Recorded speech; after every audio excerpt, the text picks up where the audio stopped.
నగరంలోని విద్యానగర్లో గల శాతవాహన యూనివర్సిటీ ప్రాంతంలో ఉన్నటువంటి హనుమాన్ సహిత శ్రీ సీతారామచంద్ర స్వామి ఆలయంలో స్వామివారి కళ్యాణోత్సవ వేడుకలను గురువారం రోజున ఘనంగా నిర్వహించారు. ఈ కార్యక్రమానికి ఈ సందర్భంగా ఆలయానికి వచ్చిన మేయర్ సునీల్ రావుకు ఆలయ వేద పండితులు పూర్ణకుంభ స్వాగతం పలికారు. అనంతరం వేద పండితులు స్వామివారి కళ్యాణ వేడుకలను మంత్రోచ్చరణాల నడుమ ఘనంగా నిర్వహించారు. కళ్యాణం అనంతరం నగర మేయర్కు వేద పండితులు స్వామివారి తీర్థ ప్రసాదాలను అందజేశారు. ఈ సందర్భంగా మేయర్ సునీల్ రావు మాట్లాడుతూ ఈ కళ్యాణ వేడుకల్లో పాల్గొనడం అదృష్టంగా భావిస్తున్నానని వారు తెలిపారు. అనతి కాలంలోనే ఈ ఆలయం నగరంలో గొప్ప దేవాలయంగా ప్రసిద్ధి చెందాలని వారు ఆకాంక్షించారు.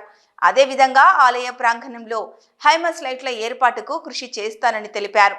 ఈ కార్యక్రమంలో మేయర్ సునీల్ రావుతో పాటు కార్పొరేటర్స్ కొండపల్లి సరిత, సతీష్, కచ్చు రవి, నాయకులు మాధవరావు, సీనియర్ జర్నలిస్ట్ గజవాడ ఆంజనేయులు మరియు అధిక సంఖ్యలో భక్తులు పాల్గొన్నారు.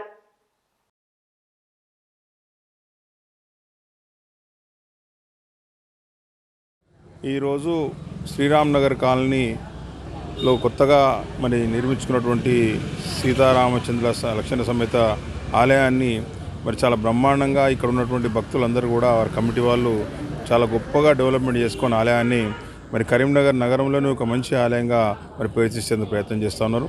అందులో భాగంగానే ఈరోజు సీతారామచంద్ర స్వాముల యొక్క లక్ష్మణ స్వాముల యొక్క పంచలోహ విగ్రహాలను ప్రతిష్ఠా కార్యక్రమం చేసుకోవడంతో పాటు కళ్యాణ కార్యక్రమం కూడా ఏర్పాటు చేసుకున్న సందర్భంగా ఇక్కడ రావడం జరిగింది. విశేషంగా భక్తులు వచ్చి ఈ కార్యక్రమంలో పాల్గొంటూ ఉన్నారు.